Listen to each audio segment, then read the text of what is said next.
All right, welcome to the half hour of horror with me, Aaron McLean, and my host, as usual. Oh, hey, it's Chase. It's happening. Hey, how are you doing today? I am so excited because it's Frankenstein Day. I'm going to go see It- Frankenstein tonight at 6:45. You're going to go see it like right after we finish this. So basically, right when we finish, I'm basically because we usually end about 2:45. I'm going to see it at 3:50.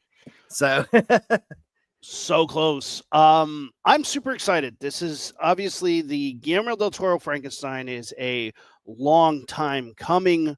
He's wanted to make this his entire life. As soon as he knew he wanted to make movies, he's like, I want to make a Frankenstein movie. And he is one of the most capable directors, passionate directors, and he's so excited to make this movie, and I am very excited to see it. I'm also a little bit nervous because I love me some Frankenstein. So doing this justice, if anybody can do it, it's going to be Guillermo del Toro. But like, oh man, like there's a lot writing because this is a really important property for me personally. How do you feel about Frankenstein? What is your connection to this property? yeah, this is probably one of the first horror films I got to see. Like my parents allowed me to see when I was a kid. Because again, it's nothing too scary, too intense, too violent.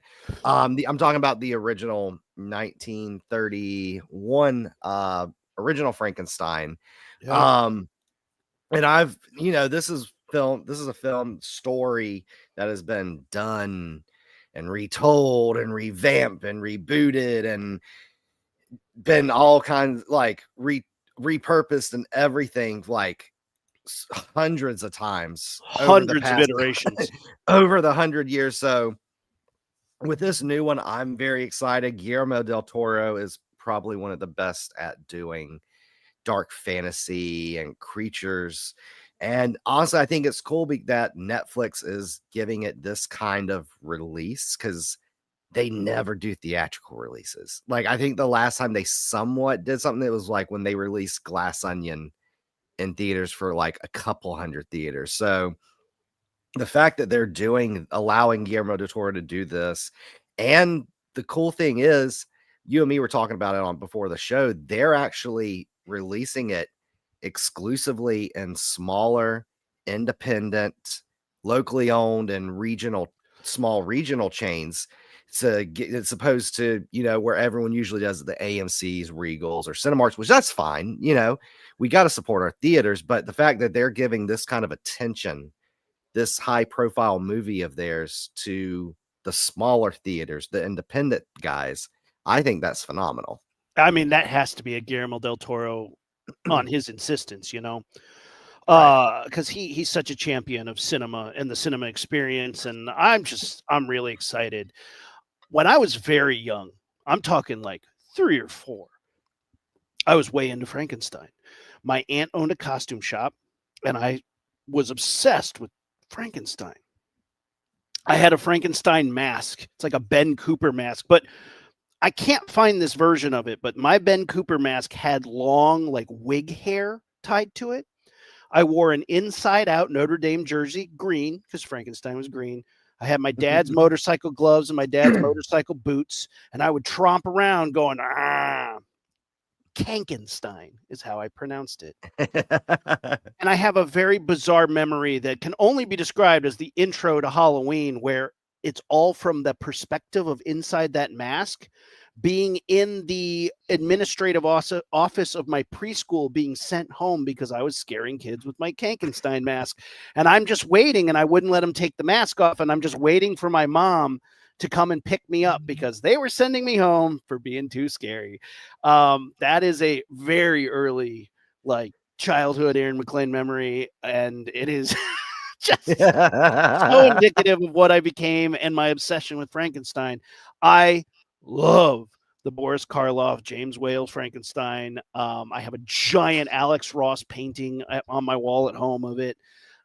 It's just, I don't know, it hit me so hard, and it's just an incredible movie. The Jack Pierce makeup is iconic, probably one of the most iconic and recognizable monsters of all time. I mean, holy cow, Frankenstein's the best. I would go as far as saying the most. I know you said one of. I would go as far as saying the most iconic and recognizable looks in horror. Because then again, it's one of those now when people associate Frankenstein with a certain look, it's the Boris Karloff 1981 green square head, the Bolts in the bolts neck. in the neck. Yeah, Yeah. that's the one. The stitches on the forehead. That's what everyone associates with Frankenstein's monster.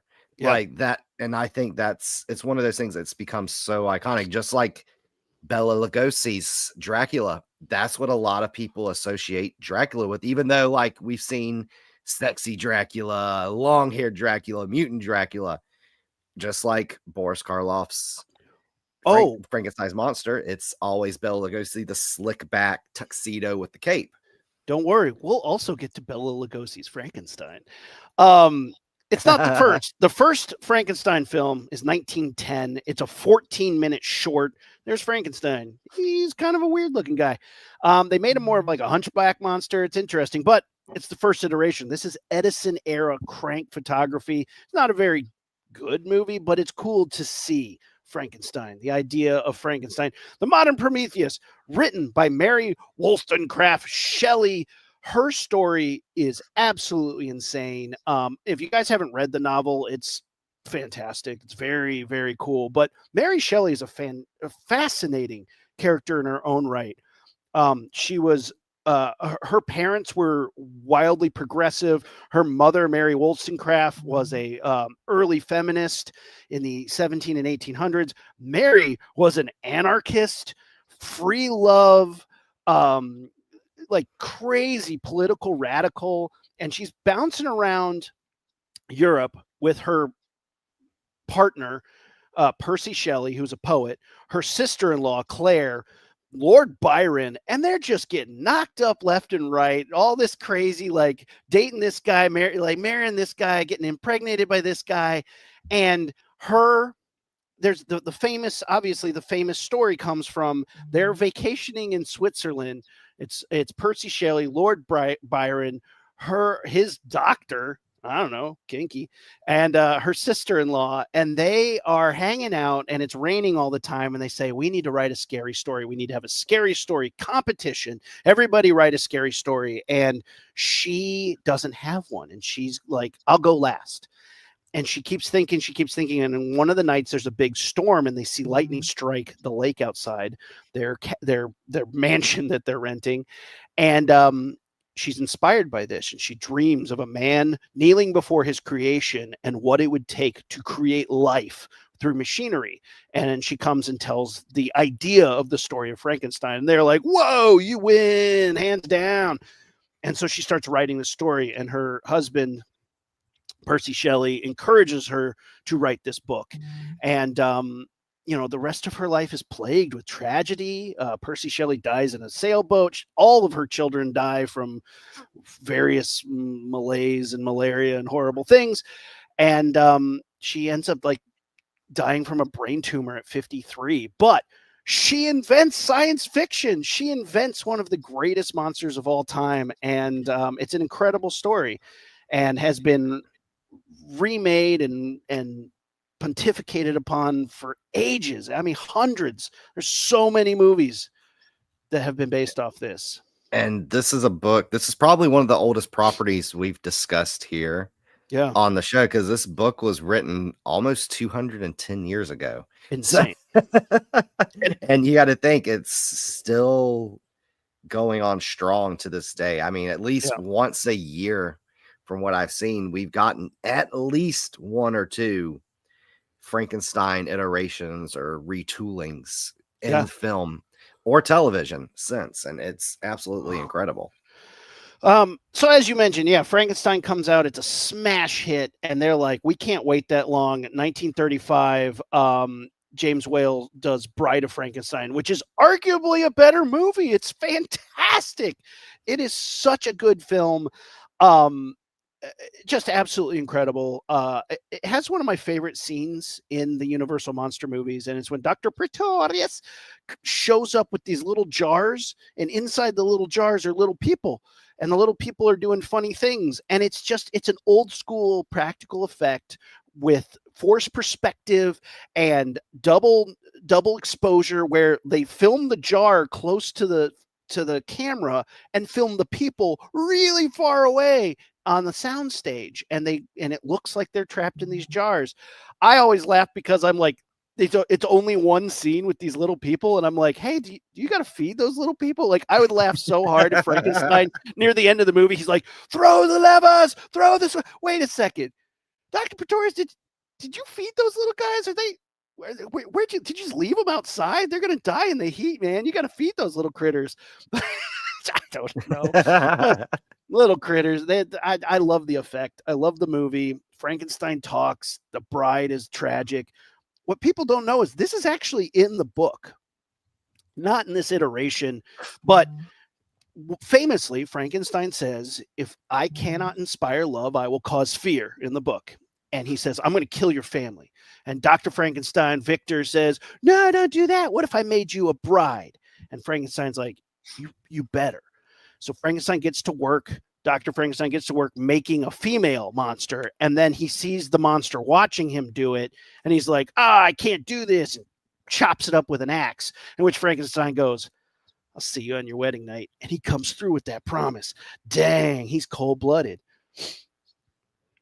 Yeah, and this is one of those, again, another thing that there's a minor change to the Boris Karloff version, because people think of Frankenstein or Frankenstein's monster as the kind of mute, very limited intelligence, where I haven't read the book, but I know enough about the book to where the monster's more emotional. He can speak. He's a little bit on the more intelligent side. Yeah. And yeah, he murders Victor Frankenstein's bride. Frames him for murder, and frames his best friend for murder, and kills his wife on their wedding night. Gnarly. Yeah, the monster's interesting because, as we're going to see, he's portrayed so many different ways. In the book, he's only described once, and it's one of those passages that I've read so many times. A lot of people love the idea that, like, oh, he was actually super hot. In the book, here's what it says.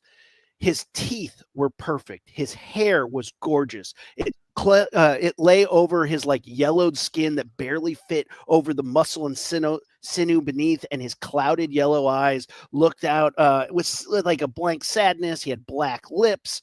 So to me, he sounds pretty gross with damn good teeth and sexy hair. So it's like the whole thing. And he says, how could I have seen this as gorgeous? He picked all the gorgeous pieces, but when sewn together into a corpse monster, he was like, oh no, what have I created? And it terrifies him so that he goes crazy. And so yeah, I kind of reject the hot monster theory, but hey, fanfic, go for it, guys. You do you. Yeah, I'm not here to shame you.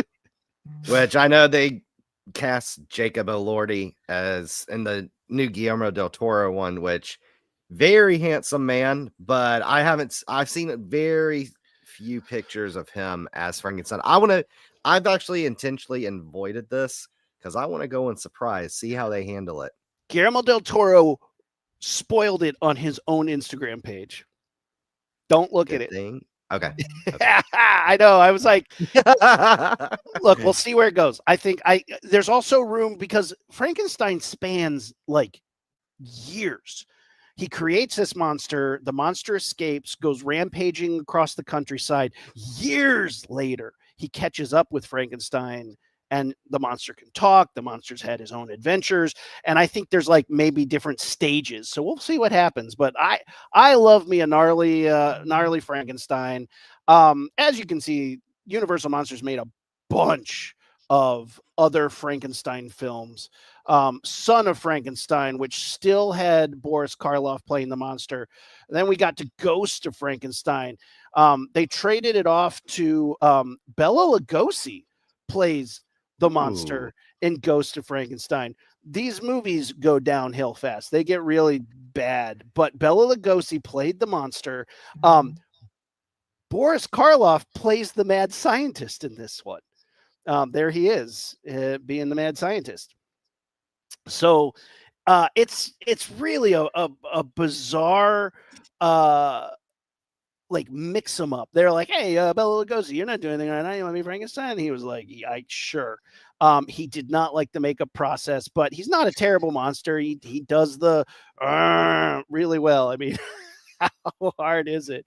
Yeah, Um, see, with these, the only one I've seen are the 1931 one yeah, and The Bride of Frankenstein. After that, I hadn't seen any of them until we get later on to the Hammer horror. So, which we'll yeah. get to later. But yeah, I know they milked the Frankenstein's monster to death with the Universal monsters. It's like you said, Frankenstein meets the Wolfman. You have Abbott and Costello meet Frankenstein. You have Yeah, all these different mashups, which at the time was like, which you got to think back then, like now it's not as big as it because now we have the Marvel Cinematic Universe and where in the DC universe where characters are crossing over. This is like back this is then the was like first a one. huge deal where you had two different characters from two different or different characters from different movies crossing over, having kind of a mashup, fight them up. Yeah, it's Abbott Costello meet Frankenstein. It's pretty funny for its age. It is still it's fun, you know. Abbott and Costello, obviously the hottest comedians of the time. This is basically like Kevin Hart and I can't think of another comedian. Kevin Hart meets Shane Gillis or yeah, something. it's like something like that. It's like Kevin Hart and Shane Gillis meet Frankenstein, meet the Universal monsters, and it was such a crazy crossover, and it's canon according to Universal. So like it is actually affecting the later movies when they meet the Mummy and the Invisible Man. This one, by the time we get to a movie called House of Frankenstein, Glenn Strange takes over. House of Frankenstein is a very fun and weird movie too because it's like an anthology that connects together. It's worth checking out. But Frankenstein meets Wolfman is absolutely a banger. Everyone should check this movie out if you haven't seen it. This is again Bela Lugosi in the makeup with Lon Chaney Jr., who also played Frankenstein at one point. They passed that around, but they meet up for a climactic battle of Wolfman versus Frankenstein, and the final battle is a huge payoff. Wolfman's jumping off the top rope, laying elbows into Frankenstein. They're flooding the lab, and there's a moment where you're like, Wolfman was not ready for 130,000 gallons to be dumped into this room because it just starts knocking everything over and he gets taken out hard and fights to get back to the top. And you can see the moment of panic where he's like, oh shit. This one's a fun one though. I love Frankenstein meets Wolfman is a really good movie. But like overseas, a little independent company called Hammer said, man, I love the Universal Monster movies, but they're starting to fall off. We've had color film for a hot minute now, and you guys aren't even on that shit. We're going to get on that shit. Curse of Frankenstein comes out in 1957. Terrence Fisher, Hammer Horror brings blood, boobs, and violence, and they deliver. You just watched it this week, didn't you? Yeah, I watched it for the first time last night. And what if I were to tell you, I think this might be among my favorite iterations of Frankenstein, which before we get to that, it's funny because as we know, I like to record here in my den, which is all horror themed, horror carpets. I happened to look behind me at the side table next to the couch behind me and look at the two coasters that I have displayed. Frankenstein, Bride of Frankenstein. Frankenstein. So, yeah, I watched this for the first time last night, and yeah, incredible story. I really love how it kind of goes more into the psyche of Dr. Frankenstein, who's called Baron Victor Frankenstein here. Mm-hmm. Which honestly, one of the funniest scenes is where it shows him as a 15-year-old boy, then it meeting the Professor Paul. It fast forward a few years, and Paul looks the same age, and all of a sudden now Baron Frankenstein is now a 45-year-old man. Yeah. As Peter Cushing, but yeah, overall, I absolutely loved this. I kind of loved how it went for him. Oh, we can reanimate a dog to him going mad trying to Yeah. reanimate a human, and the look of the monster played by Christopher Lee is just like probably I think out of all of the Frankenstein's monsters looks and creations and stuff, I think this might be my favorite It's amazing. Frankenstein's monsters. Look, it's gnarly. It's got the right amount of gore to where it looks nasty. It looks realistic, but it doesn't look over the top. It honestly looks like if you were to have reanimated the a recently deceased person, and Yeah. it looks amazing. And I think Christopher Lee does a fantastic job as the monster. Insanely good job. I love this movie. The Hammer horror really did Frankenstein right, because the end of Frankenstein, Curse of Frankenstein, they take him to the gallows, and he's like, Yep. "No, I don't want to die," and they haul him off to the gallows. And the whole thing is told through him telling a priest he's about to be executed. He wants a priest to come hear his confession, and he tells this story, and it is so well done. Um, Peter Cushing's Frankenstein, what a character! I love me some LabCorp. When you got bubbling potions and tons of pipettes and equipment and test tubes and vials and electricity and spinning wheels of shooting out electricity, I am in heaven. That is my favorite part of these movies, is the LabCorp stuff. The original Frankenstein does it so well, and Hammer was like, watch this, hold my beer, and they do such a great job with that stuff. And they made like 7 of these, and some of them are good and some of them are bad, and I'm gonna get into them. But Yeah, this and is such a great outing. yeah, this is one of those things. If you want to see Gothic architecture or Mm. kind of big, elaborate sets designs, the Universal Monster ones are for you. But if you want more of a science fiction, intimate, smaller, mad science, like we said, with the boiling liquids and the spinning things, this one is definitely for you. And yeah, this one I thought was absolutely incredible. It's easy to watch. It's very self-contained. And yeah, I felt, like I said, I think this actually might be one of my new favorite iterations of the story. It is phenomenal, and the Hammer Frankenstein's are just so fun. And for the most part, all but one, Peter Cushing plays Frankenstein in them. There's like one where they're like tried to reboot the franchise, and everybody was like, "Nah, that didn't work." And they're like, "Okay, Peter Cushing, get back in here," and he did one more. Just to state it, in the 50s, Frankenstein is huge. The atomic era is huge. Everybody's afraid of the atom bomb. The Cold War is in full effect. Teenagers are now getting their own like cinema, like Teenage Werewolf, The Blob. Drive-ins are becoming a thing. There's a movie called I Was a Teenage Frankenstein. It's terrible, but take a look at that Frankenstein. He's crazy looking. It's amazing because you have a whole subgenre of I was a teenage whatever, teenagers doing this, teenage biker gangs. It's a whole subgenre that comes out in the 50s because teenagers finally, after World War II, they don't need to get a job immediately. They don't need to join the army immediately. They have a lot of downtime and they get into trouble, like turning into Frankensteins. It's where you see the greasers and Yeah, Happy Days. Yeah, that's where it all comes exactly. from. But Hammer's not done. They go into Revenge of Frankenstein, and this is a fantastic movie. He has a hunchback who he's like, you can help me. And Frankenstein goes, I'll help you. Oh, wait, you guys are like, I thought Frankenstein died. No, because at the beginning of the movie, they're like, we got to dig up the corpse of Frankenstein. And they open the coffin, and the priest is in there. Whoa, crazy cool.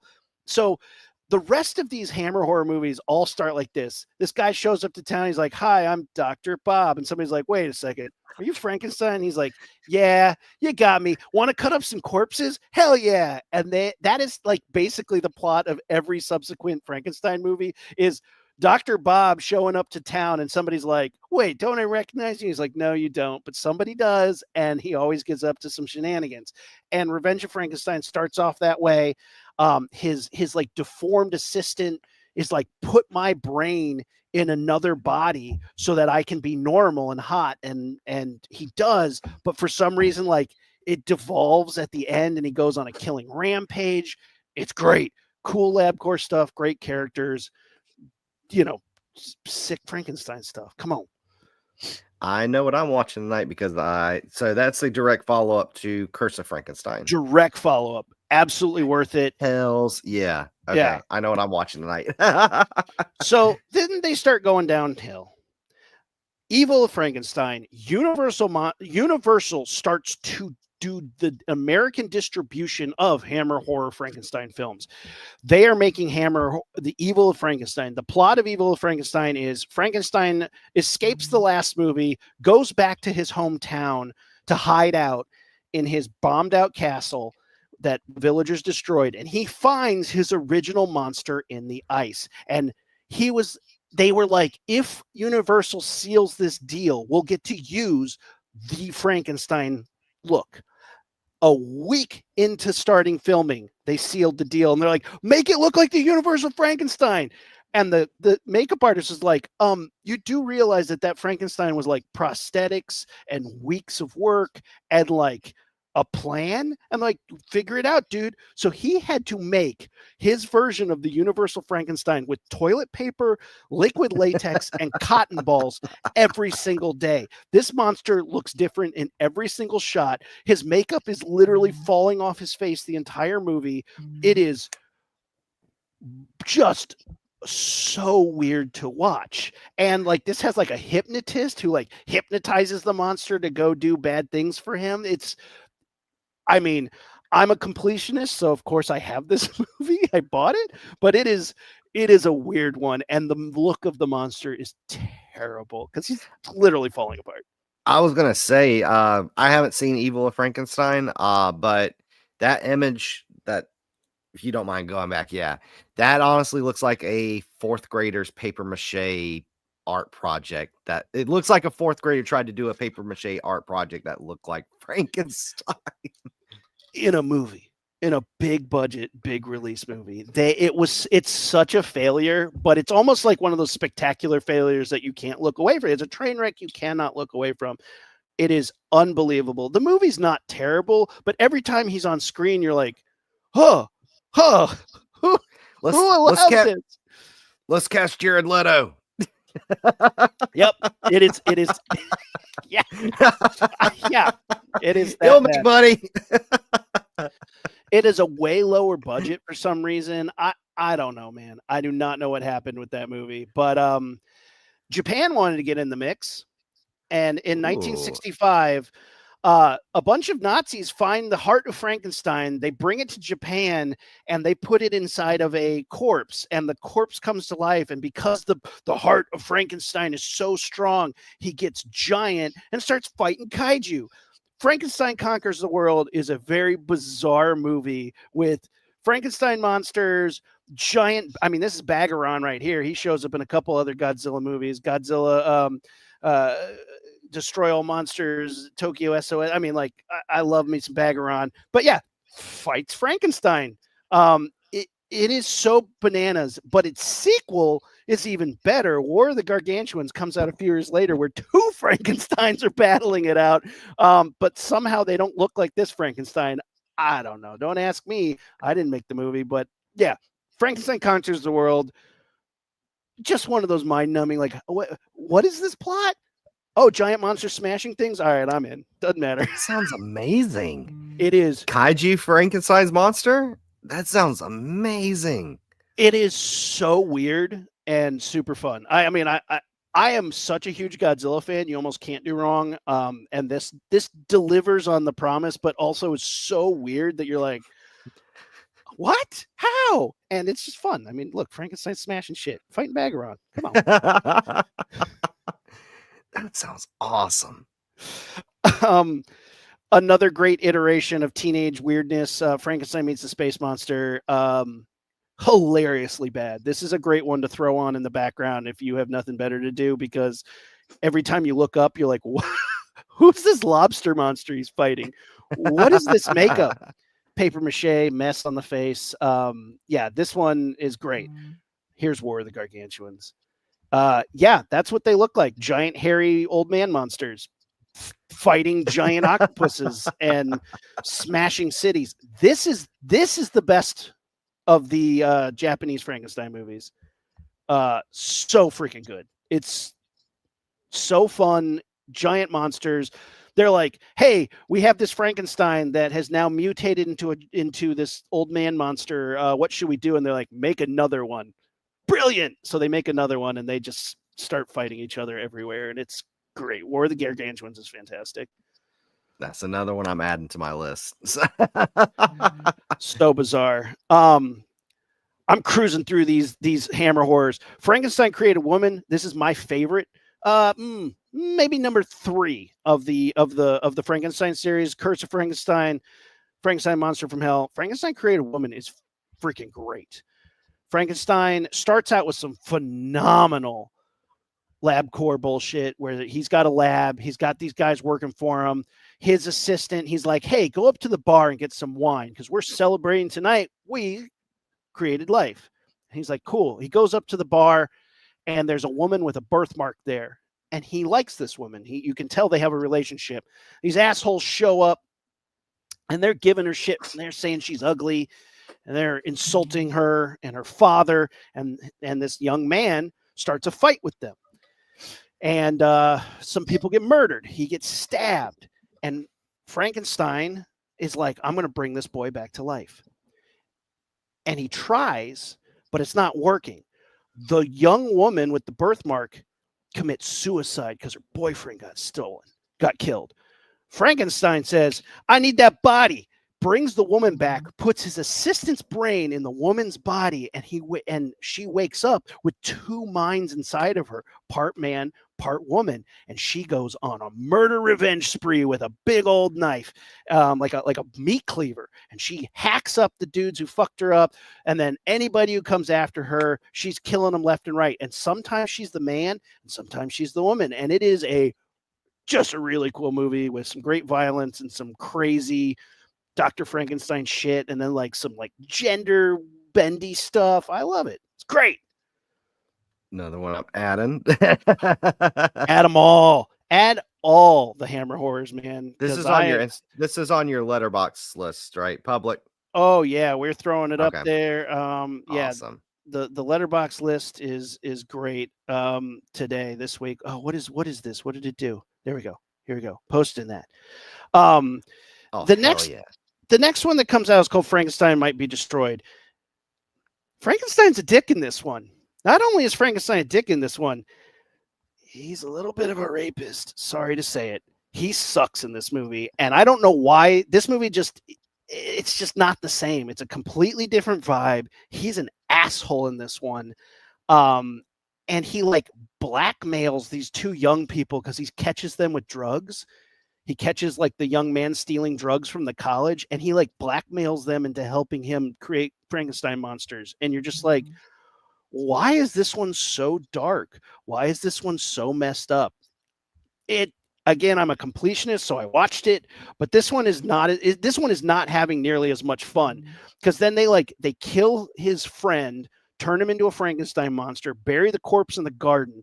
The cops and the dude's wife are like searching for him, and like they keep almost stumbling on the body in the garden, which is a pretty interesting convention. But the whole time he's just extorting this woman and blackmailing her boyfriend, and it's pretty dark in a way that I don't love this version of Frankenstein for Peter Cushing, and it's just not having as much fun. But it ends the Frankenstein monster who he put his buddy's brain in drags him into a flaming building, and that's supposedly the end of Dr. Frankenstein. Like literally puts him on his shoulder and says, "Together we die," marches into the flames, and the whole building collapses down on top of him. And that was supposed to be the end of Peter Cushing's Frankenstein era. Pause for Mexican wrestlers fighting Frankenstein. This movie can only be found on YouTube, and it is phenomenal because El Santo and the Blue Demon, who are my favorite Mexican wrestlers, fighting Frankenstein, Dracula, El Hombre de Lobo, the Wolfman, the Mummy, a Cyclops, a little midget guy, a little person. Sorry. And it's freaking great. Like when he fights the zombies, their green paint rubs off on his skin. The female vampire at one point, she's got like normal vampire fangs, but then at another point, she obviously lost her fangs on set, so the Wolfman was like, "Here you go." So suddenly she has Wolfman teeth in. I guarantee you, she just pulled them right out of the dude's mouth. It's so bad, it's good. And this is also like this is a world where like the Avengers are very much like you can see the world building, like when you get El Santo and the Blue Demon, they're real wrestlers. That's the equivalent of like Yeah. the Hulk Hogan and Macho Man Randy Savin being in a movie together. There's other movies where there's like 6 of these motherfuckers fighting Draculas, traveling through time, fighting the mummies. There's all sorts of mummies. Like they're really fun. They're really bad, but they're really fun. Cruising through. We're about to get to ones that we know. Horror Frankenstein reboot. Not that great. Peter Is this Cushing a Hammer horror one? Yeah. This was them Okay. trying to reboot the franchise. It is young Frankenstein making his first monster. It's not that good. It's just okay. It's kind of funny, a little bit of a comedy, but you don't got Peter Cushing in it, so why bother? And it's because you got to get to Frankenstein and the Monster from Hell, Peter Cushing's return. This movie is so fucking gory. They find Peter Cushing in a prison as the prison doctor, and he's doing experiments on the patients. And this movie is badass. It is really gory. It's really cool. Super cool monster stuff. Obviously, when you put a criminal's brain in your Frankenstein, bad things are going to happen. This is probably, like I said, my number 3 between Curse of Frankenstein, Frankenstein Created Woman, and this is the third one. Now, there's one before that on your list that I did watch a little bit of last night. And honestly, like I watched a little bit of it and on it, like I thought I was watching I know we're on YouTube, Corno, just because so much sex in it, and that's Flesh for Frankenstein. So this one has legendary German actor Udo Kier as Dr. Frankenstein, this time named Baron Frankenstein, who wants to reanimate a woman and wants to reanimate a man, but the perfect man and the perfect woman, so they can have sex. The woman can get pregnant, reproduce, and create what he views as the perfect human specimen that he can control. A lot of sex in this one. I know this one was rated X. There's some, like, if you look for it, there's some that says Andy Warhol's Frankenstein, even though from what I've read, Andy Warhol had really hardly any input except for showing up for 2 days on set or something like that. Yeah, so Andy Warhol's a really interesting character. So obviously, super famous artist. He had a huge art collective called The Loft, and he was doing all this, making movies. He was producing things, doing a lot of drugs. And Paul Morrissey was Andy Warhol's like cinematographer. Like he would be the one filming all of Andy Warhol's weird art parties and experimental cinema stuff. Andy Warhol wasn't a filmmaker, he was an artist, but he became a producer.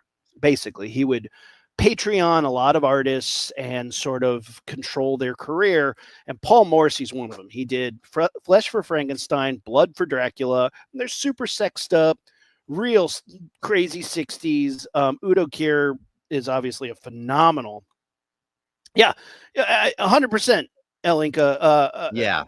I mean, Andy Warhol is a Dr. Frankenstein, 100%. He really does have a god complex. I bought the super special edition of this, which came with the theatrical release, the 3D release, the 3D glasses, and a huge the one from Vinegar Syndrome. That's like $70. Yeah, I'm a Frankenstein completist, man. I gotta have it. It's not a good movie, but it ends kind of crazy because, like, especially like the 3D version, he gets impaled on a spear and his heart comes out on the end of the spear and is still beating like in 3D. Some of the LabCorp bullshit's kind of fun. I always live for that. But yeah, it's not a hot standout, but as far as like a notorious movie, it's like Cannibal Holocaust. It is notorious, but not a good movie. And Frankenstein is Flesh for Frankenstein is notorious, but not a good movie. No.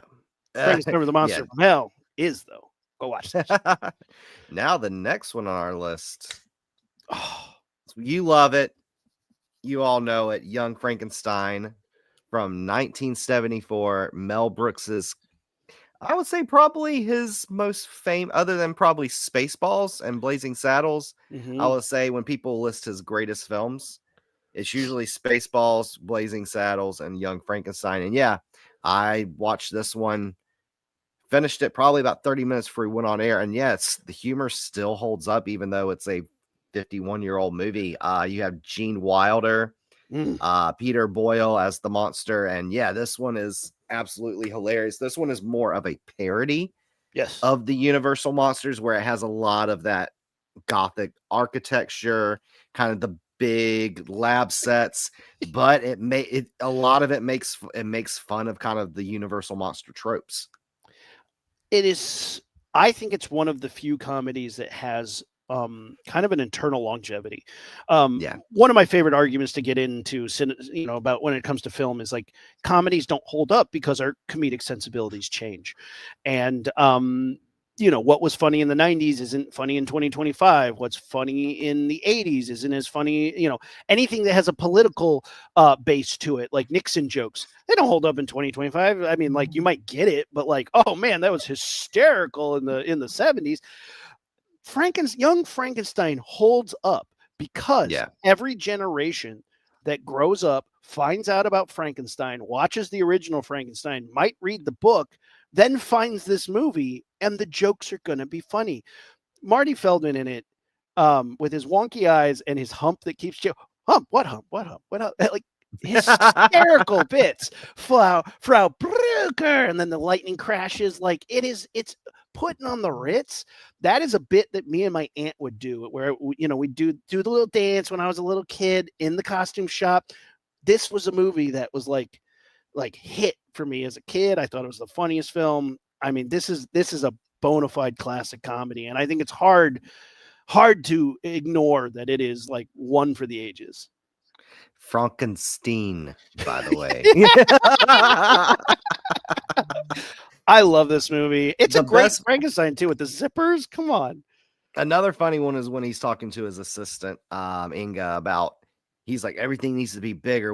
Everything's gonna be enhanced. She's like, oh, he's gonna have I forgot the word. I think it's like big Schmuckenzeigen or Yeah, something. yeah. The German Schwanz.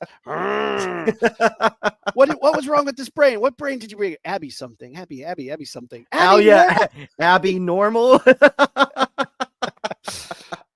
Just pretty brilliant. Yeah, Young Frankenstein is just a classic, and I love this poster too. Oh, it's amazing. The zippers are so funny to me. If you're a streamer, very hard to find on streaming. Yeah, It's not available on any streaming, and the only way you can find it is getting it physically. yeah. So I had to that's buy why it. that's why physical media is important. Frankenstein is literally what got me back into my physical media like buying, because I needed Young Frankenstein. I was trying to track down the Hammer horrors, and they're just now re-releasing them, but Yeah. they're not, because Warner Brothers owns the rights in America. I can only get them as British releases, so I need to get that like all region DVD player so that I can watch Curse of Frankenstein. It's pretty wild. But yeah, the Frankensteins are hard to come by because Universal was trying to box everybody out. So Yeah. Universal really owns a crap ton of the rights to Frankenstein and any iteration of Frankenstein. So when you see a Frankenstein movie come out, got to pick it up. Yeah. Yeah. Next one again, bona fide. Classic. Oh, classic Rocky Horror Picture Show about Dr. Frankenfurter, who is an alien mad scientist who's trying to create their own perfect male. It is yeah, this one, super fun. It's super gay, super silly, super campy, ridiculous, over the top. It's honestly like, it's one of those, it's why they still show it in theaters for midnight showings, almost every year. I think what I read is among one of the longest theatrically run films of all time, because they're still showing it in theaters consistently. And they're still doing midnight shows. They're doing plays and everything still to this day for it. It is, to me, it is the best example of camp cinema. It is like the campiest movie, one of the campiest movies ever made, and one of like when somebody's like, "Tell me about explain camp." It's like it's Rocky Horror Picture Show. It is pure camp. It's a musical. It started off Broadway, then they made it as a movie. I mean, you got Susan Sarandon in this thing. Yep. As one of the main characters. Obviously, Tim Curry, one of his greatest performances of all time, in a long list of great performances. Yeah. Just crushing it in this movie. One of his, I think when people talk about Tim Curry, like the two most iconic roles that he's done that's kind of cross generations and is still talked about this day. Pennywise in the 1990 miniseries of It. Yes. And Dr. Frankenfurter and Rocky Horror Picture Show. I would maybe say his voice role in Wild Thornberries has kind of also gained him new life with kind of a younger audience too. For sure. But yeah, this is definitely, I think, one of his quintessential roles. I mean, Meatloaf is in this movie. It's great. Yeah, super weird. What a fun weird movie. It's one of those movies though that like, not to be critical, but like after Meatloaf gets killed, it kind of slows down for me. Like the songs aren't quite as good. Yeah. Not a lot of action happens. It's just them chasing him around the castle and like, you know, some fun madcap energy. But like until you get to that last song, I was kind of like, man, it starts out so strong. I mean, it is just banger after banger when it comes to that soundtrack. But yeah, go if you have never seen this in a midnight screening, go with someone who has, so you don't get abused. Because yeah, if you go, if you are a first timer, they throw stuff at you in a fun way. Like it's fun, but like yeah, go with somebody who has gone and have some fun because it is one of the best audience participation films, and it is a viewing experience unlike any other because there's like a routine now of like when you throw spoons, when you throw rice, when you scream certain things at the camera. There's a whole routine that comes with it, and it is so much fun to see at a midnight screening with a ton of people all having a blast, and they get rowdy, and that is a good time. See, this is one I've not seen in theaters and probably won't because I don't like things thrown at me. Yeah. I mean, yeah. If the first time you go, they like write virgin on your head and you get put up front and they like you leave a mess. They put a bib on you, like a poncho on you because you get stuff thrown at you, and it's fun. I had a good time, but yeah, the first time it's intense because spotlight's on you to be thrown into it's literally a baptism, and then you're one of them. You know, it's kind of like that scene from Freaks. Google gobble, one of us. Like you're part of the family after that, and it's bizarre, but it is a really fun time and worth it to see once. Maybe sneak in and be like, yeah, I saw it in college. So yeah, and the thing is too, I don't like too much attention on me, so I would not. Yeah, maybe the midnight's not for you then, but yeah, it's a fun show. To mention briefly, the first iteration of Frankenweenie comes out in 1984. It's a short by Tim Burton, but you know, Frankendog, come on. You got Shelley Duvall, the legendary late great Shelley Duvall in it as well. Absolutely. Can't go wrong with that. It's a good movie. But it's short. Like I said, it's his first like film. It went to film festivals. It's only 30 minutes long, but this is one that I like often rented as a kid because it's super fun. 1985, just to briefly mention it, this is a really weird movie. It's 1985.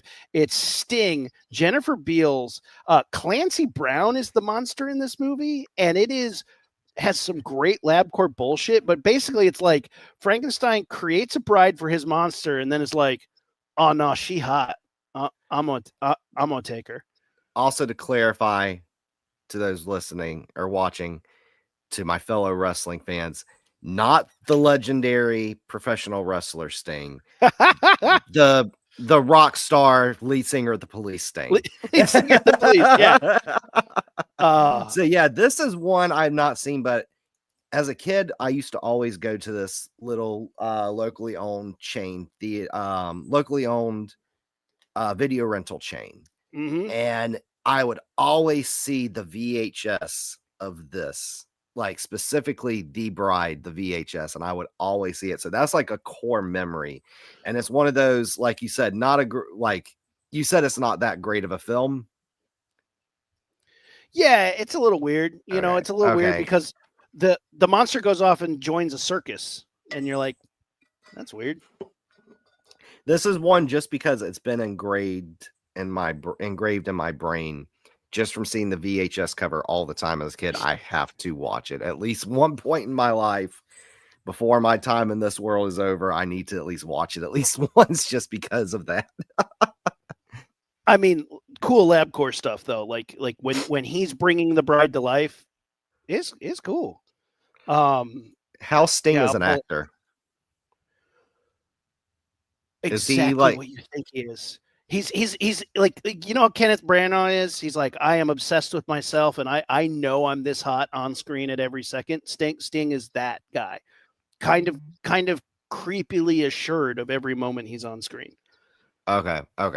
I didn't know if he's one of the singers dabbling into acting, if he kind of went a Cher Lady Gaga route where he proved that he's great, or if it's like a Justin Timberlake route where he he's not bad. He's not bad, but you know he's Sting.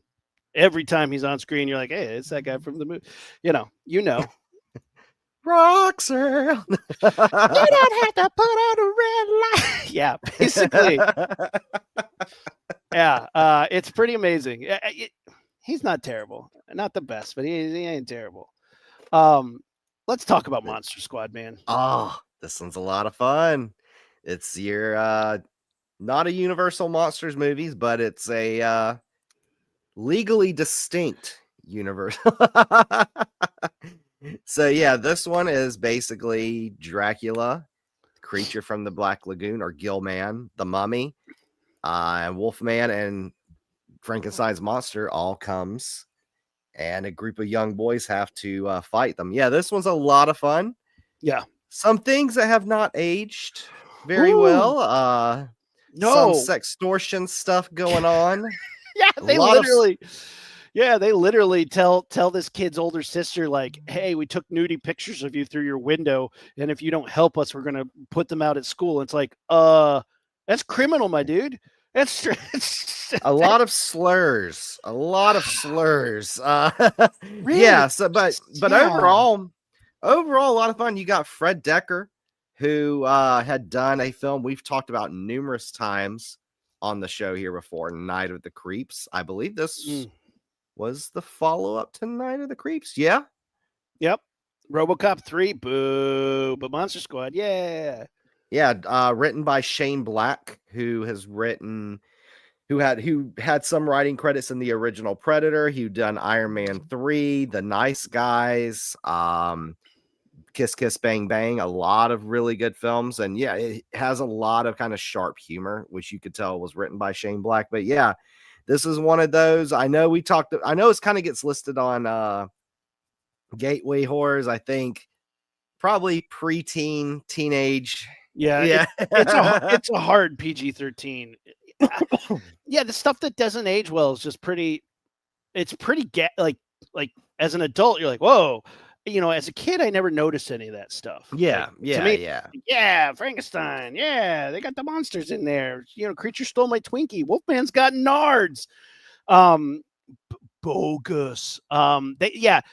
They basically, Frankenstein becomes their little like pet, and he goes around with them, and they teach them funny things to say. There's a lot of fun stuff going on here, but it is aging poorly. But the monster stuff is great, still good.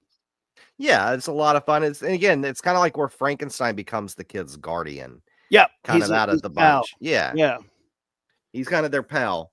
And then next up, we have another really fun film, a film that I've heard a lot of people seen a lot of people love and talk about, and film I enjoy. We have Frank Henenletter's Frankenhooker, which is a very Frankenstein-inspired story. It's about a upcoming scientist whose fiance dies in a tragic accident. He basically takes her head and the parts of sex workers that he has murdered by Yep. using exploding drugs. It gave them exploding drugs after he hired them, and uses their parts and recreates his fiance. But the thing is, she still has the mind of a sex worker. Yep. So she runs around saying, "Want a date?" and trying to pick Looking up for a good jobs. time? Want to Yep. party? And when she kisses them, they explode, which is Hilarious. It's hilarious. It's stupid, but you gotta love it. it is. Frankenhooker is a bizarrely a good time. Yeah. One of my favorite people I work with, his name's Gino Crognali. He's in this movie. He's the guy who comes out of the door and goes, "Hey, baby, how about them Mets?" And then she comes over and kisses him, and his head explodes and flies out a window.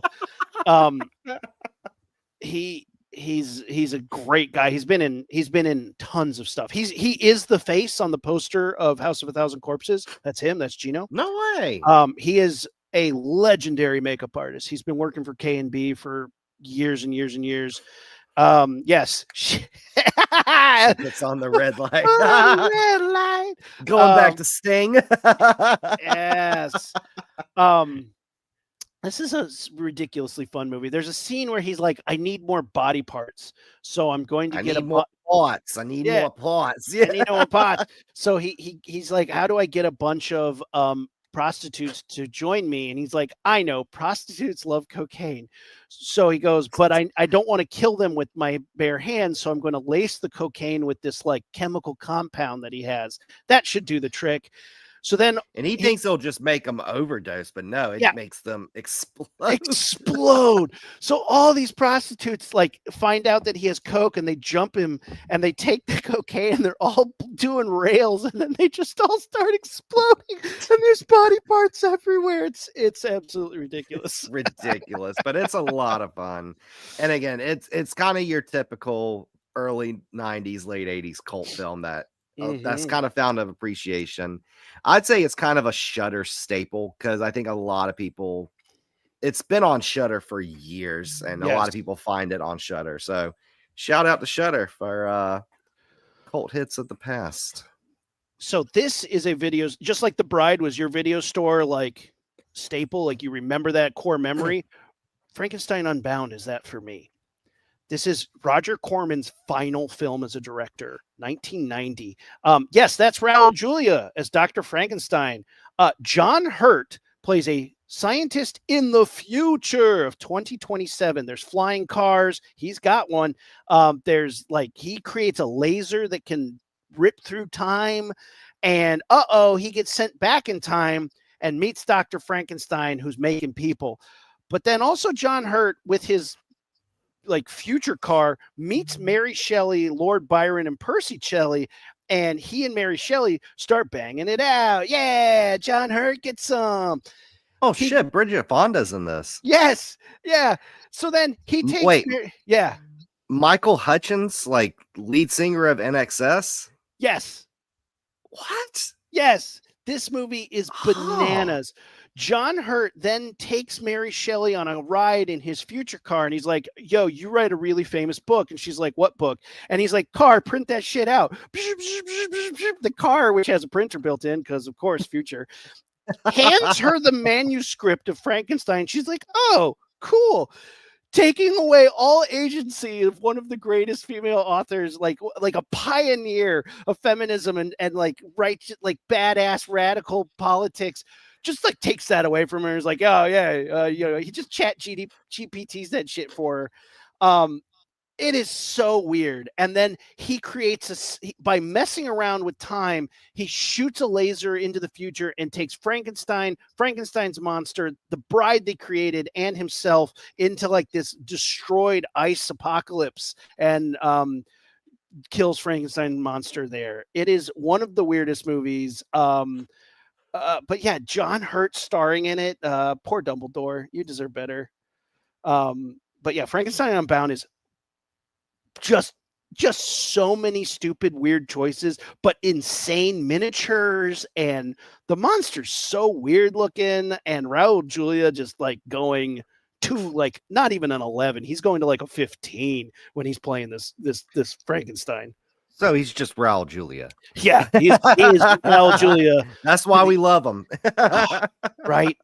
R.I.P. One of the best to ever do it. Frankenstein Bound is bananas. I won't say it's good, but I'll say it's one of those movies that you're just baffled watching it. You're like, what? Wait, and the car talks? Wait, am I in Knight Rider? Am I in a Frankenstein movie? And they're like, yes. And you're like, but he's time traveling? And they're like, uh-huh. But through lasers. Sure. Can you explain a laser? I'm like, no, I can't. I guess. Sure. Sean Hurt, time traveling Frankenstein movie. Great stuff. Probably the most famous, most recent adaptation. Probably the most controversial and divisive.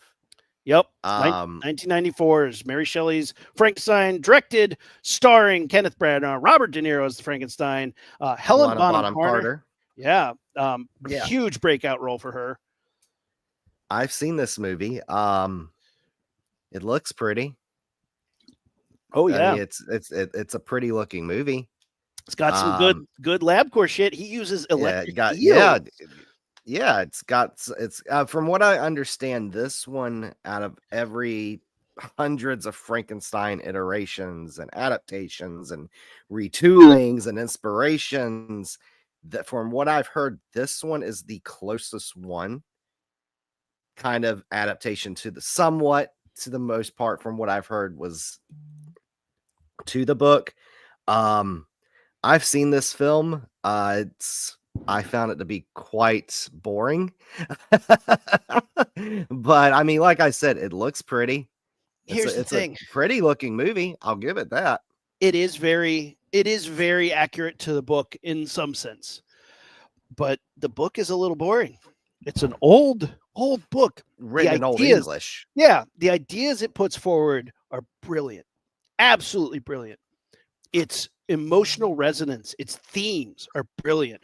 But the book takes like 6 pages to be like, I opened the door and walked upstairs. And you're just like, oh my God. And it's all like, you have to decipher every page because it is a very old version of the language. Also, this version of Mary Frankenstein is Kenneth Branagh's Take My Shirt Off hour. Kenneth Branagh. Look how ripped I am. Yeah, I've been going to the gym. It is such a self-serving film to Kenneth Branagh, and he's an asshole. Whatever. It's a decent Frankenstein movie. Robert De Niro is actually pretty solid as a monster in it. I'll give him that. Robert De Niro was outstanding in it. But again, it's hard to get a bad performance from Robert De Niro. Let's be real. Right. And I even thought Helena Bonham. Oh, phenomenal. Yeah, makeup's really cool. Looks so nasty. And I thought Helena Bonham Carter was really good in it too for her performance. Yeah, and she has her moment as the bride too, which is pretty great. Come on, look at that. That's cool. Yeah, that looks great. Oh, so nasty. Won an Oscar for makeup, so well deserved. Yeah, very well deserved. But yeah, it's from what I've heard about people who've read the book. I don't know. Have you read the book, Aaron? Many times. It is. Okay. It was one that I'm very dyslexic, and in my dyslexic class that I had to take, my tutoring in grade school, they're like, pick any book you want to read, and I was like, Frankenstein. They're like, are you sure? And they're like, yeah. I was gonna say, because everybody who I've talked to and seen talk about reading it, they say this one is like an extremely difficult read just because it's written in Old English, just because it takes forever to get to the point. So yeah, I was going to say, when you said for your dyslexia class, when you said Frankenstein, I was like, oh shit. I was going to ask you, how did that go? It took a year to read, but I did it. And I learned a lot, because the way they break it down is you start learning how English is made, and you learn about the core sentences. Anyway, we don't need to get into that. It was a great experience, and I read it every couple of years. I'll read it again, and I'll get to why at the end. There's a book I want to mention. The most accurate Frankenstein movie is a Hallmark film from 2004, directed by Kevin Connor, and it has William Hurt in it and Donald Sutherland in it, and it is super accurate. But they have a hot Frankenstein. He's just kind of pale. But it is very book accurate. He's misunderstood. Yeah, pre- pretty boring Frankenstein movie. But I bought it, because I do. Um, Frankenweenie back again. This One was I fun. need to watch. It's This fun. is this is around the time I kind of stopped watching animated movies because I was in my early 20s and I was kind of like, Yeah, that's kid stuff. I don't want to sit in a theater with kids. So this is one I need to go back and rewatch. it's Or pretty actually fun. Yeah. rewatch. I need to go back and watch. But yeah, that and Paranorman, which we mentioned on the show a few weeks ago, which I haven't seen. Hmm. Oh, Paranorm's so good. Frankenstein's Army, not a good movie, but if you want a shit ton of badass monsters, it's a found footage film that is too slow, but it has so many cool creature designs in it, almost worth the time. It's a group of Russian soldiers pushing into East Germany, and they stumble across secret Nazi lab, and it's unearthed and begun experimenting with the journal of Dr. Frankenstein, and it has tons of really creepy like monsters. And there's like one that's like a human body with a propeller on the front of it, and like just it's super gory. The found footage aspect of it makes zero sense. Don't ask, but watch it for the monsters. Have fun. You know, what are you gonna do? Now, there's one that isn't on your list that I looked up that came out in Yeah, 2014. throw That's it at kind me. of seen as, which I haven't seen. I remember seeing a trailer for it and thinking this looks absolutely horrendous. And according to the average letterbox score, it probably is with a 1.8 letterbox score. I'm pretty sure it is absolutely horrendous. I Frankenstein from 2014, which is seen as more of an action sci-fi. Yeah, not this. I didn't see it, but I haven't heard anything good about it. Although El Inca was like, Frankenstein, is it good or bad? That he asked if we wanted to see that movie, or that why we didn't have it on our list. Um, probably not good. But I mean, I do like Aaron Eckhart. Look at that. I like He look- Aaron Eckhart. Um, Yeah, I I have not seen this one, but it looks like one of those typical mid 2000s sci-fi action flicks that you forget about. yeah. Next up was a weird one. Just to briefly mention it, Victor Frankenstein had James McAvoy and Daniel Radcliffe. Daniel Radcliffe plays the Hunchback Igor. James McAvoy plays Frankenstein. It's such a weird movie. It was Elinka. It's mid. Um, yeah, this movie, you have such great actors in it and great performances, and there's a Frankenstein monkey at one point. Um,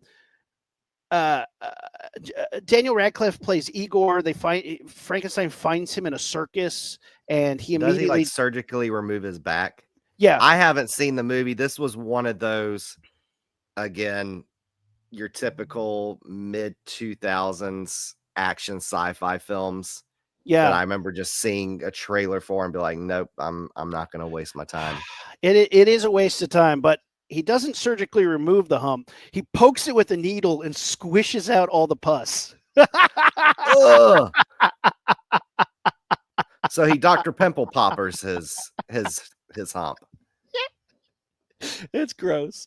Ugh. Other than that, the movie takes too long. I mean, that movie needs 30 minutes cut out of it. Oh, Lisa another Frankenstein, one, good movie. Lisa Frankenstein. One I'll mention after this that isn't on your list, but I'll talk about Lisa Frankenstein. Yeah, this one is a fun 80s kind of dark romantic comedy take on Frankenstein about a girl who's an outcast named Lisa Swallows who lives with her father, her evil stepmother, and I think her well-meaning stepsister. Mm-hmm.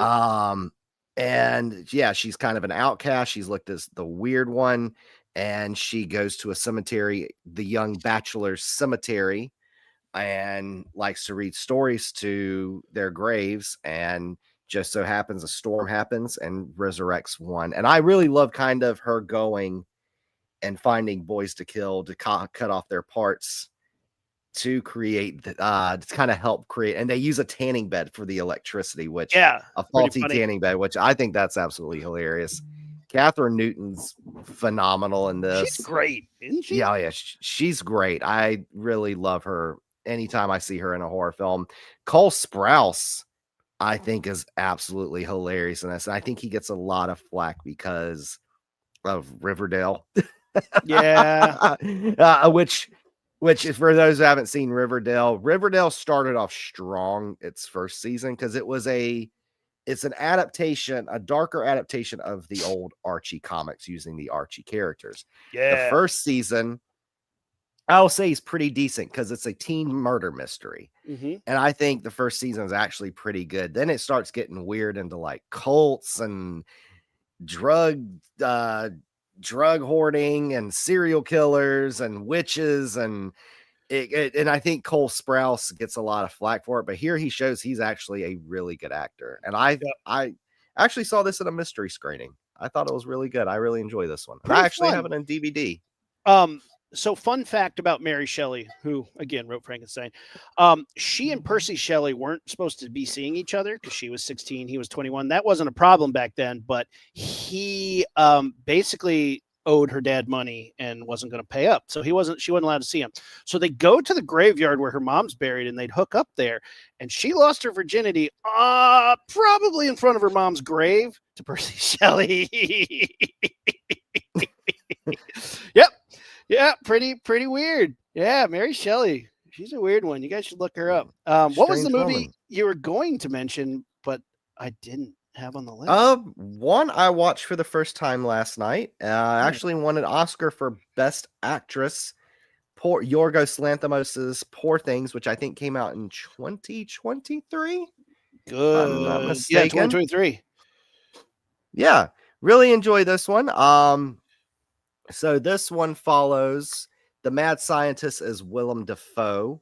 Awesome. Who's always great. We love Willem Dafoe, and I love how we're seeing him and how he's kind of one of those actors who's in everything, but we're not annoyed because he's a really good actor. So it justifies him being constantly put in roles. So he plays a scientist who finds the body of a woman who played by Emma Stone, who on YouTube unalived herself. She was pregnant. So what he did as an experiment to resurrect her, he uses the brain of the fetus that was inside of her and puts it inside her and then kind of treats Emma Stone's character Bella as his daughter. And kind of you get to see her growth as a woman, and you get to see kind of where she goes, her maturity, how she progresses and becomes like from this adult woman with an adult body, but it has the brain of a baby, and then her becoming an actual woman and independent, which I think it's a great story, honestly. And I really love the performances, especially from Emma Stone. I think Mark Ruffalo plays a good scumbag and kind of the film's lead villain. I think he's phenomenal in this. And yeah, this is one of those I recommend everyone checking out. I loved this movie. Really good Frankenstein story, very interesting feminist story. I think it deserved more. I did get some Oscar nods, but I think it deserved more love. Emma Stone won Best Actress, but it also came out the year that Everything Everywhere All at Once came out. So and everything was winning. It was winning everything. It was everything. It was winning everything everywhere all at once. Because Elinka mentioned it, I didn't see this movie, Angry Black Girl and Her Monster. I didn't either, but I've heard it. I've heard of it. I know it's on Shudder, Angry Black Girl and Her Monster. About a teenage black girl who creates her own monster. Sudden murder of her brother. Whoa. Yeah. I'll check it out. I have to check that out. I'll watch anything that's Frankenstein-y, you know? I don't know why this one flew under my radar, but yeah, I'll have to check that out. We've kind of reached the end. One thing I will mention, if you want to see a fictionalized version of Mary Shelley and her free love weekend in the Swiss Alps, Haunted Summer from 1998 it's a romance film. It is not a horror movie whatsoever, but it is kind of like That's interesting. There's been multiple movies about that weekend in the by the lake where she comes up with Frankenstein, but various degrees of sexiness added. 2025. I'm stoked, man. Let's watch this.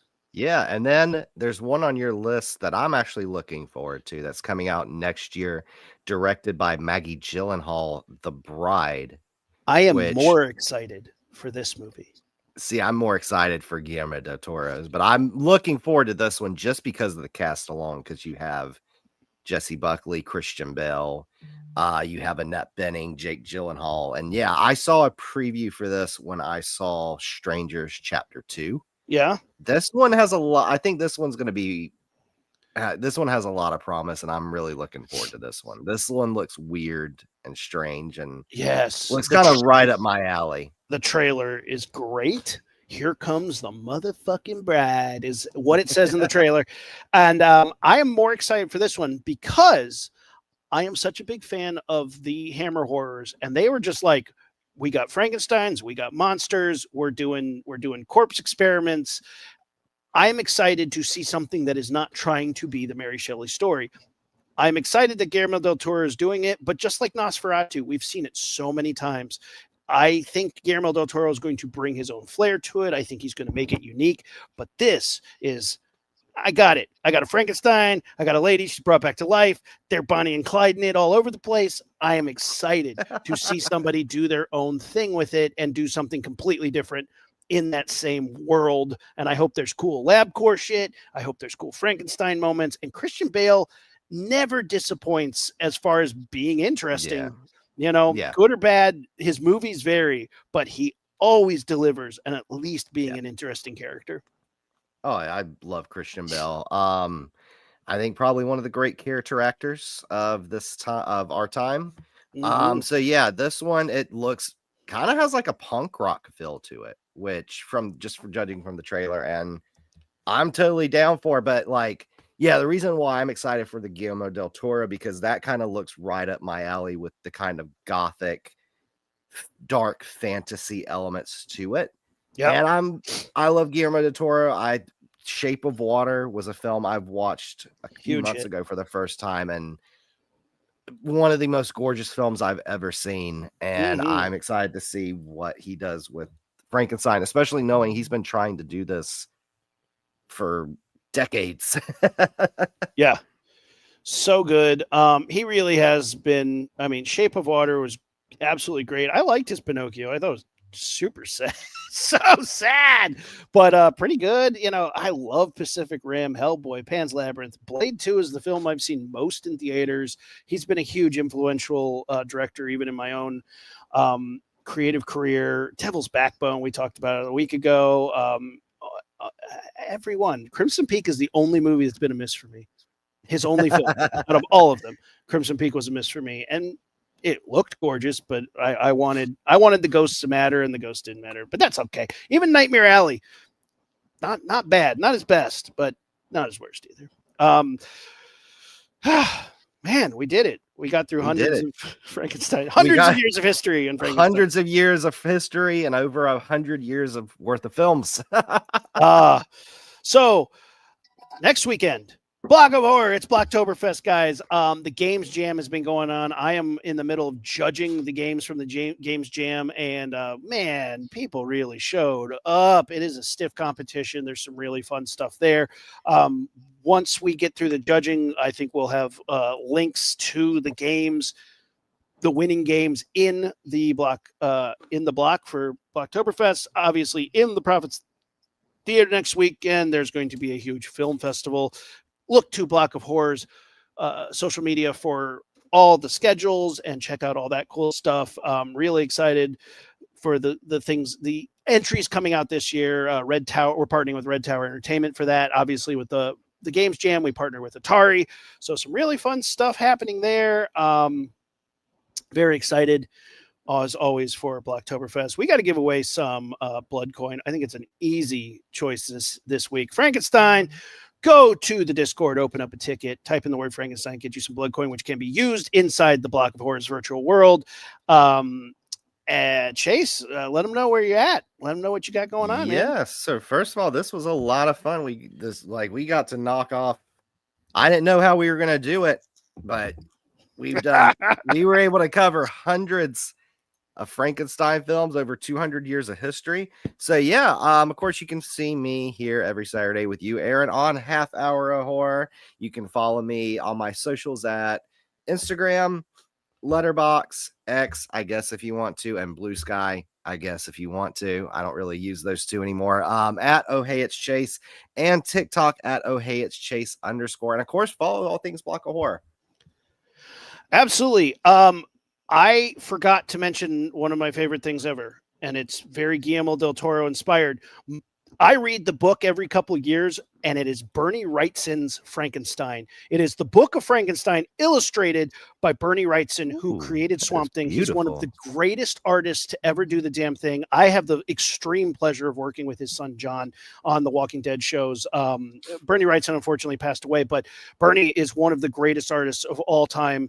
He did illustrations for Stephen King. He did Swamp Thing. He was just an incredible artist, and his illustrations for Frankenstein are beyond incredible. And to me, the definitive look of Frankenstein, I think it is so period accurate. I think it's so intricate, but Guillermo del Toro bought all of the pages. He's hoarding them. And when I got to see Guillermo del Toro's exhibit, I saw this hand-drawn original artwork, Portrait of Frankenstein, and I fell to my knees and wept. It is one of the most beautiful images I'd ever seen. Each one of those is a ink pen stroke. It is one of them. It's huge. It's a big picture. You can see the hand-drawn lines when you look at it up close. You can see where he messed up and fixed it with whiteout. It is one of the most gorgeous pictures I've ever seen in my life. And if I could ever, Guillermo del Toro this week, last weekend, he asked, what would you sacrifice to be in the presence of art? And I would do a movie for free for Guillermo del Toro if I could get my hands on this piece of art. I don't think he would ever agree to that, but this is one of the most gorgeous pieces of art I've ever seen in my life, and it is a Frankenstein piece illustrated by Bernie Wrightson. That is beautiful. It is uncanny, and he also has this image, and this is gorgeous. I mean, find the book.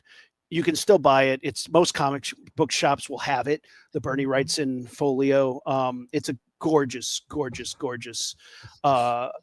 edition of the book, and just hundreds of pages of basically every chapter has a gorgeous full page splash of art, and it is absolutely stunning. So yeah, there we go. And yes, sorry, shout out to Herman Munster. Shout out to Herman at Munster. Everybody enjoy, follow us, follow Block of Horror, all things Block of Horror. And you can follow me. I'm at McLean and Abel on Instagram. But until next weekend, guys, Block of Horror is coming. Enjoy. This has been super fun. Thanks for nerding out with us. It's alive.